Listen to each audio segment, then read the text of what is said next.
choreographed it better. And we thank him for that. The way he lived and the way he died, he was a great teacher. Pope Francis, the first non-European pontiff in centuries and the voice for the poor, has died at the age of 88. He's leaving behind a monumental legacy that helped reshape the Catholic Church. Right now at noon, a look at his life, his final moments, and his massive impact on our area and around the world. Good afternoon. I'm Mary Calvi. And I'm Cindy Hsu. The death of Pope Francis has triggered a period of mourning in Rome. A live look from the Vatican, where just yesterday the Pope delivered his Easter blessing.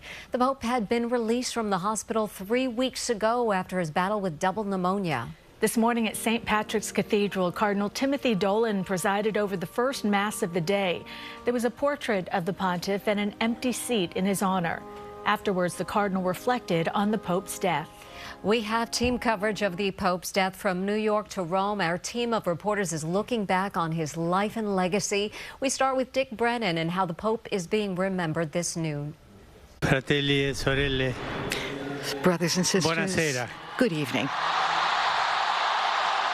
A sea of faithful greeted Pope Francis when he emerged on the central balcony of St. Peter's Basilica in 2013. Francis succeeded Benedict XVI, the first pope in 6 centuries to resign. In his first speech as pope, he asked the people to bless him. A man of humility, Pope Francis earned the nickname the People's Pope. Taking a page from his namesake, St. Francis of Assisi, he often wore simple robes and lived in a small apartment at the Vatican. Faith brings us the light that scatters the darkness. At age 76, Francis became the first South American pope, the first from the Jesuit order, and the first non-European pope in more than 1,000 years. Pope Francis was born Jorge Mario Bergoglio in Buenos Aires, Argentina in 1936. He became a priest in 1969 and Archbishop of Buenos Aires in 1998. Then he was known as the Bishop of the Slums, preaching in the poorest neighborhoods. There are many unjust situations, but we know that God is suffering with us. Francis championed service and kindness in his time as a pope. He washed prisoners' feet, spoke up for refugees and migrants, and offered a conciliatory message for the LGBTQ community, saying, "If a person is gay and accepts the Lord and has goodwill, who am I to judge them?" In 2015, Pope Francis made his first visit to the U.S. A crowd joined then-President Obama to greet the Pope as he took his first steps on U.S. soil. The trip would take him to New York and Philadelphia, but while visiting Washington, he achieved a milestone. I am most grateful for your invitation to address this joint session of Congress. On a 2016 trip to Mexico, the Pope celebrated Mass before 200,000 people in Juarez, 50 yards from the U.S. border. He offered a message of hope to migrants seeking a better life, saying, "We cannot deny the humanitarian crisis." Early in his papacy, Francis tackled another huge issue for the Church, assembling a panel of experts to advise him on church sex abuse. Francis opened the summit with a prayer and a call to action. Listen to the cry of the little ones who want justice. In 2023, Pope Francis celebrated the funeral mass for his predecessor, Pope Benedict XVI, in St. Peter's Square at the Vatican. He was the first sitting pope to preside over the funeral of a retired pontiff in church history. Later that year, he marked the 10th anniversary of his papacy, saying on a podcast, "The best gift would be peace." Around that time, Francis, who had part of his lung removed when he was younger, battled a series of respiratory ailments. He also underwent abdominal surgery and faced knee problems. The Pope managed to overcome health issues to continue with his work leading the Catholic Church. In February 2025, Francis spoke out against the second Trump administration's plans for mass deportations of migrants. Through political and social upheaval, Pope Francis sought to help the Church and its faithful grow and deal with change during rapidly changing times. In a 2024 interview with Nora O'Donnell on 60 Minutes, he spoke about how he was able to hold on to optimism. When you look at the world, what gives you hope? Everything. You see tragedies, but you also see so many beautiful things.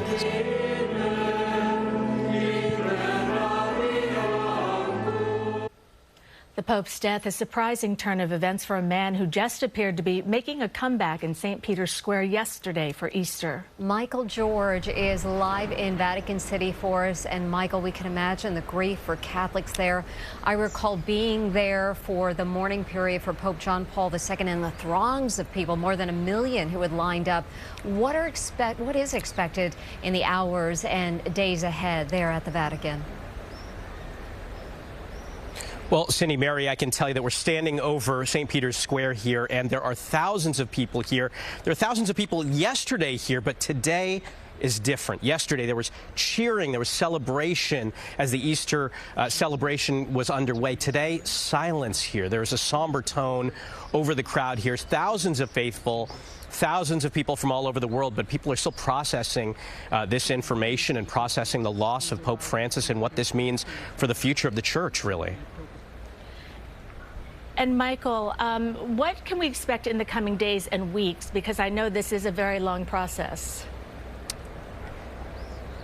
Yeah, anything involving the papacy has a lot of rituals and traditions. So now begins 9 days of mourning. And so we will see in the coming days a public funeral here where hundreds of thousands of people expected, including world leaders. We've heard that Pope Francis has requested a more understated ceremony in that he's requested a wooden casket, which sort of represents the kind of person that he was and what he stood for. So we may notice some differences. That said, this is still a papal funeral, so there will be hundreds of thousands of people from all over the world. The entire world will be watching here. And then, of course, in 15 to 20 days is when the conclave begins to vote in the next pope. So there's a process that will begin in about 2 weeks to start that as well. Michael George, live in Rome. Michael, thank you. And as Michael mentioned, on Sunday, the Pope delivered his final Easter message. And here's what he told Catholics from the balcony of St. Peter's Basilica. Cari fratelli, dear brothers and sisters, happy Easter. Frail but determined, the Pope delivered his blessing in front of thousands. An aide read on his behalf, pleading for peace in Gaza and Ukraine and greater compassion towards migrants. Pope Francis then took a final ride through the square in his Pope-mobile. Before he went to the Basilica, Pope Francis met with Vice President J.D. Vance. The Vatican said during their meeting there was a, quote, exchange of opinions concerning migrants. Today, Brooklyn Bishop Robert Brennan said Pope Francis's final days were a testament to his commitment to service. Today there's a certain sense of sadness, but there's also a great sense of gratitude. We're grateful to the Lord for giving us Pope Francis for all these years, and to Pope Francis for his leadership. We'll have more on the service at the Cathedral Basilica of St. James in Brooklyn tonight on CBS News New York at 5. And at St. Patrick's Cathedral in Midtown, Catholics are also remembering Pope Francis this afternoon. Christina Fan is there live, where Cardinal Timothy Dolan presided over a special mass this morning in the Pope's honor. Christina. Well, Cindy and Mary, you can see the purple bunting hanging over the cathedral as Catholics and parishioners from near and far gather here to mourn Pope Francis's passing. They are remembering him as the people's Pope, a great spiritual leader, and also a tireless advocate for peace. Profound sorrow and remembrance inside St. Patrick's Cathedral as Catholics from all around the world knelt, prayed, and lit a candle for Pope Francis, who parishioners say embodied a life of humility, courage, and kindness until the very end. There's something very healing about the fact that he died on Easter Monday, just the day after the resurrection, brings, I think, hopefully a lot of solace to practicing Catholics. On the altar inside, a portrait of the Pope surrounded by flowers sits next to the mementos from his 2015 visit to New York, including the chalice he gifted Cardinal Dolan. But the Archbishop says what he'll cherish the most are the personal phone calls the two shared over the years. I remember when he called me when my mom died. I remember when he called me during COVID to find out how God's people here in New York were doing. Pope Francis traveled to over 60 countries during his time as pontiff, drawing crowds and even the admiration of those who aren't Catholic, like Roy Judelson, who says he'll never forget seeing the Pope in his Pope-mobile as it traveled along Fifth Avenue. He was a person of the people. Just his simple upbringing. Didn't live in formality of the church, lived in a simple residence close to the people. He taught us that who we are is more important than what we can do. And Cardinal Timothy Dolan says he was already scheduled to lead a group of about 200 pilgrims to visit Rome tomorrow for Jubilee celebrations. He says he will be keeping those travel plans. Reporting live from Midtown, Christina Fan, CBS News, New York. Christina, thank you. And it's tough to forget Pope Francis's visit to New York back in 2015. Crowds turned out in droves to get a glimpse of the Pope. Nearly 80,000 people lined up to see him during the special procession in Central Park. During his time here, he blessed children, visited a school, and reflected at Ground Zero. He also held a mass at Madison Square Garden.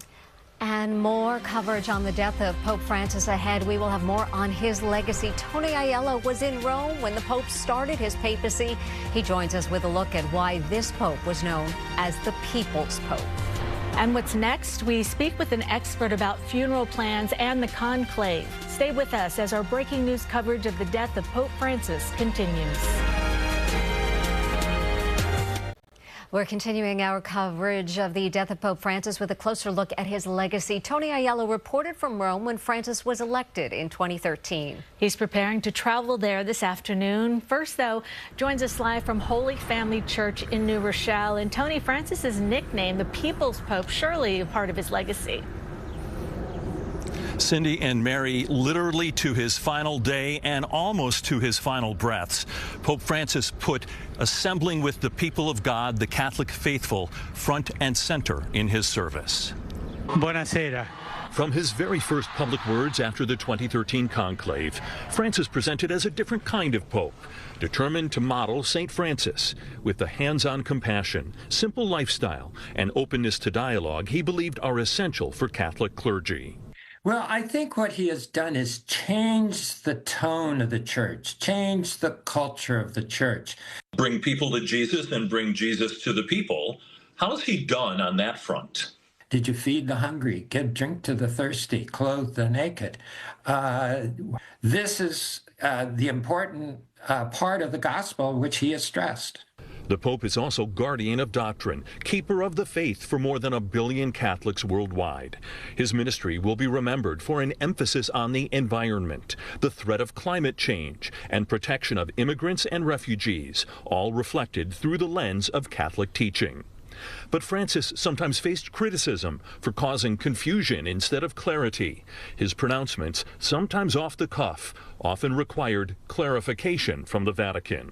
Different Catholics will see him very, very differently.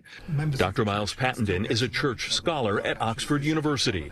He says it's been a difficult papacy for some conservative Catholics, possibly uncomfortable with outreach to the LGBTQ community and an evolving role for women in the church. But progressives may also feel somewhat let down. For all the mood music of this pontificate, how much actual progress has there been towards progressive goals and reforms? And the answer is not really very much.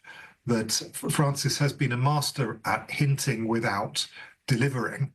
This is a pope whose theology is pretty traditional.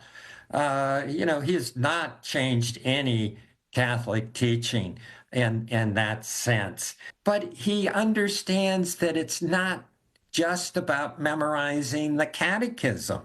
It's answering the questions that people have today, and it's showing to them that God loves them.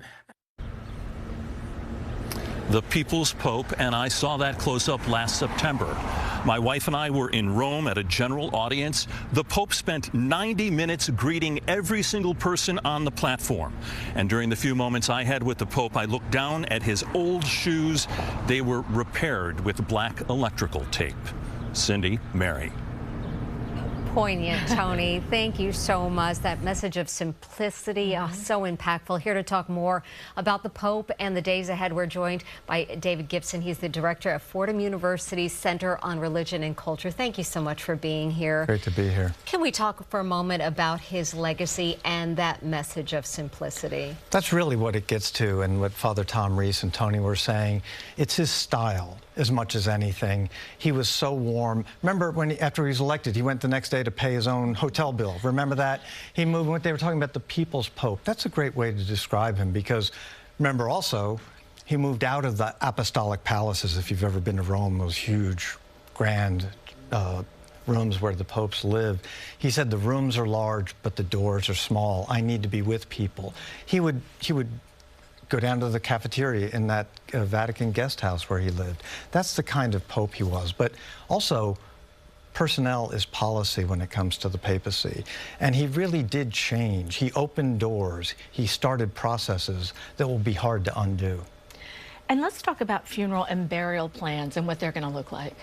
It's really a very established timeline. In about 4 to 6 days, there will be a funeral. Maybe as soon as Saturday. They want to give the cardinals from around the world, 200 cardinals from around the world, time to get there. So a funeral, and there's an official 9 days of mourning, and that will continue. But after that, the cardinal electors, 135 of them who are under the age of 80. There are 250 cardinals, but only 135 with a right to vote in a conclave in the Sistine Chapel. They'll start gathering in closed-door meetings where all the real kind of campaigning, if you will, or talk about what does the church need next and who is the best person to carry that forward. Then, maybe in 2 to 3 weeks, they will go into the conclave, into the Sistine Chapel, and they will begin voting. The question of who, of course, people will begin to talk about.